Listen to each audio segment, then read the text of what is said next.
This video is on no excuses. Let's dive right in. Hey, what's up? Welcome. I'm Dr. TJ, a Harvard trained surgeon and a motivational speaker. In this channel, it is all about you.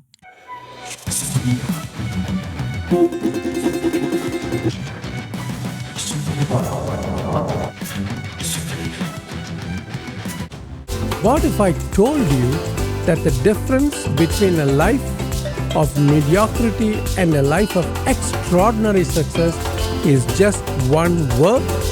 Yes, one single word. Wait, not so fast. Watch till the end to learn about this powerful word in the English language. A game changer.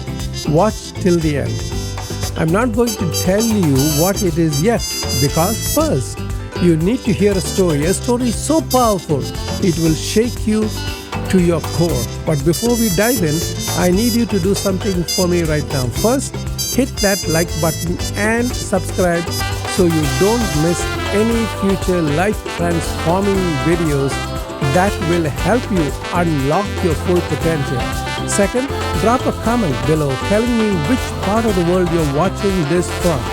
I want to know where in the world life transformation is taking place. Are you in New York, Mumbai, Tokyo, Sydney, California? Let me know.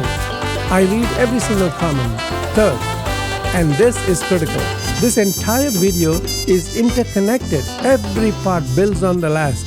Don't skip any section because I'm going to give you the exact methods to become successful and live a life with no excuses. If you skip ahead, you'll miss critical pieces of the puzzle. Therefore, stay with me from the beginning to the end. Watch this video all the way through to learn fully how to eliminate excuses from your life forever. Now, let me ask you something.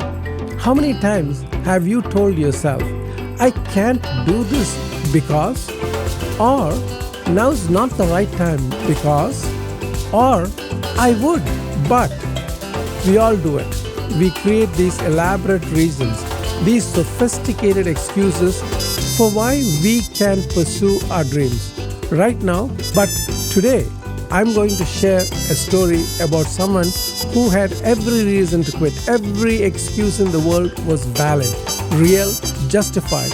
Yet she discovered one word that changed everything. Stay with me because by the end of this video, you're going to discover that most powerful word.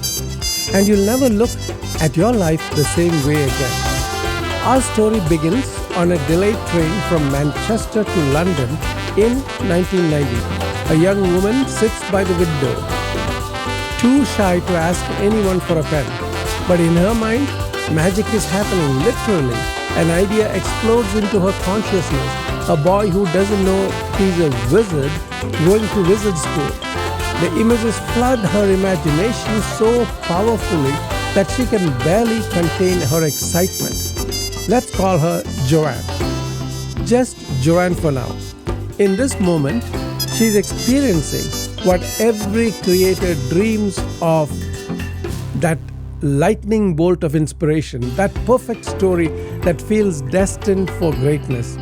She rushes home and immediately begins writing pages and pages of ideas, characters, spells, a magical world existing right alongside our own. She writes on napkins, scraps of paper, anything she can find. For those first few months, everything feels possible. The story flows, the characters come alive. This boy wizard is real to her, and she knows, she absolutely knows that this story will connect with people. She has found her calling, her purpose, her magic. Life is good. Dreams feel within reach. And then reality hits like a freight train. Her mother dies. Joanne is only 25 years old. The woman who gave her life, who she never got to tell about this magical story, is gone. Grief consumes her. She moves to Portugal, trying to escape the pain. She gets married, has a daughter, but the marriage crumbles. She finds herself fleeing back to the UK, a single mother broken with a baby and a half-finished manuscript. And here's where it gets really dark. She's now living in a tiny apartment in Edinburgh, Scotland. She's on welfare. She cannot afford to photocopy her manuscript, so she types it out manually multiple times on an old typewriter because she can't afford anything else. She's clinically depressed. She describes herself as the biggest failure I knew. She contemplates suicide. Let me repeat that. This woman, whose name you don't know yet, considered ending her life. But there's something in her that won't let go. That manuscript, that story, that boy wizard. It becomes her lifeline. She finishes the manuscript after 5 years of blood, sweat, and tears. And then comes the real test. She sends it to a publisher. Rejection. She sends it to another. Rejection. And another. Rejection. Too long. Rejection. Children's book about magic don't sell. Rejection. Not marketable. Rejection.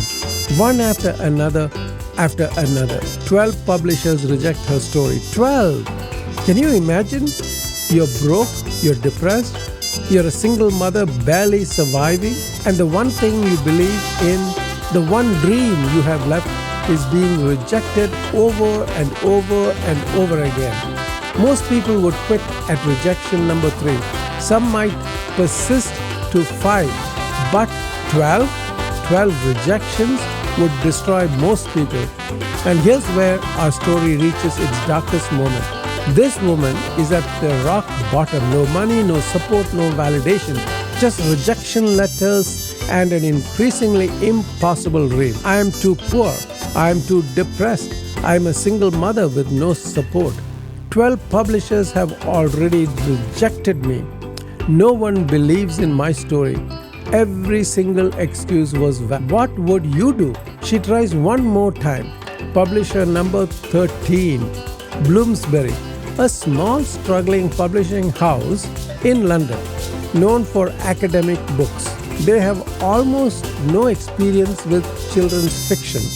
The chairman, Nigel Newton, takes the manuscript home, but he doesn't read it. Instead, he gives the first chapter to his 8-year-old daughter, Alice. Alice reads it, and something magical happens. She comes back to her father and says, "Dad, this is so much better than anything else." For months, this little girl pesters her father. "Can I read the next chapter? What happens to the boy wizard? I need to know."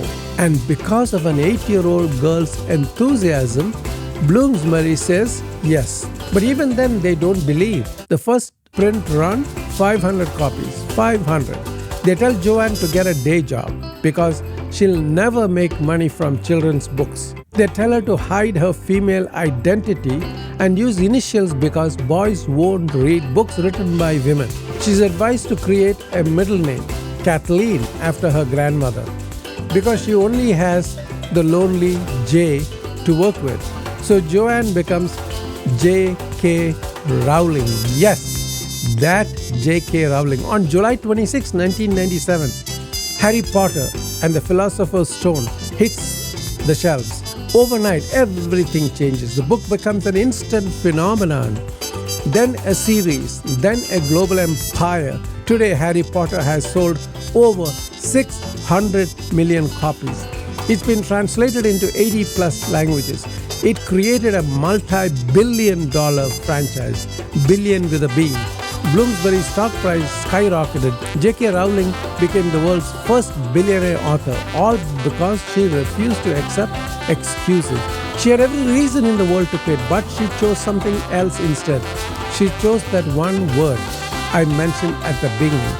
Are you ready to hear it? That word is persistence. Pure, relentless, unstoppable persistence. Let me share 3 quotes that capture this mindset perfectly. Winston Churchill said, "Success is stumbling from failure to failure with no loss of enthusiasm." J.K. Rowling stumbled through 12 failures, but on the 13th try, she found success.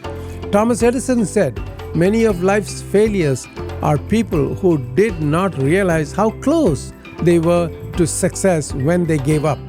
Imagine if Rowling had stopped at publisher number 12, she was one try away from changing the world. And Calvin Coolidge said, "Nothing in this world can take the place of persistence. Talent will not. Nothing is more common than unsuccessful men with talent. Genius will not. Unrewarded genius is almost a proverb. Education will not. The world is full of educated derelicts. Persistence and determination alone are omnipotent. Not talent, not genius, not education. Persistence. And persistence means no excuses. So how do you actually live a life with no excuses? Let me give you 3 methods. Method number 1, reframe your circumstances as fuel. J.K. Rowling did not ignore her depression, she used it. The dementors in her books, those dark creatures that suck out your soul, they came from her experience with depression. She took her pain and transformed it into art. Your obstacles aren't roadblocks. They are raw material. Ask yourself, how can this situation make me stronger? Method number 2, focus on the next step, not the finish line. Rowling did not think, I need to sell 600 books.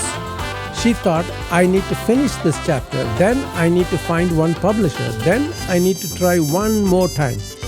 Break your massive dream into the single next action. Then do that. Then the next one. Then the next one. Remember, progress is made in inches, not miles. Method number 3, make your why bigger than your excuses. Rowling's why was powerful. This story needed to exist. These characters deserved to be brought to life. Her mother may have died before seeing it, but millions of other people could experience this magic. When your why is big enough, your excuses become small. Ask yourself, what's the impact if you don't do this thing you're meant to do? Who loses out if you quit? But be warned, 3 things will try to derail your no excuses journey. Derailment number 1, comparison. Stop comparing your chapter 1 to someone else's chapter 20. Rowling spent 5 years writing her first book while other authors were already successful. Your timeline is your timeline. Derailment number 2, comfort. The excuse, I'll start when things are easier, is a trap. Things never get easier, you just get stronger. Rowling didn't wait until she had money, support, or confidence. She started from the hardest possible place. Derailment number 3, consensus. 12 publishers said no. If Rowling had needed everyone's approval, Harry Potter wouldn't exist. You don't need permission. You don't need validation. You need persistence. Now, here's my challenge to you. Right now, today, I want you to identify one thing you've been making excuses about. Maybe it's starting that business, writing that book, learning that skill, having that difficult conversation, pursuing the dream, starting a business. Now I want you to do this. Write down your excuse. Be honest. I don't have time. I'm not ready. I don't have the resources. People will judge me. Now take that excuse and cross it out. Write above it, no excuses. And then take one action, just one, today. Send one email, write one page, make one call, take one small step. Because here's what I know. The gap between who you are and who you're meant to become is filled with excuses. And the bridge across that gap is built with one word, persistence. J.K. Rowling was broke, depressed, rejected 12 times, and she persisted. What's your excuse? Drop a comment below and tell me, what's the one thing you're committing to with no excuses? Let's build a community of people who refuse to quit. And if this video lit a fire in you, Smash that like button and subscribe so you never miss content that will push you to be your absolute best. Remember, your dream is waiting, but it is on the other side of your excuses. It's time to persist. No excuses. Let's go. Now, click that video that you see on your screen. See you in the next video.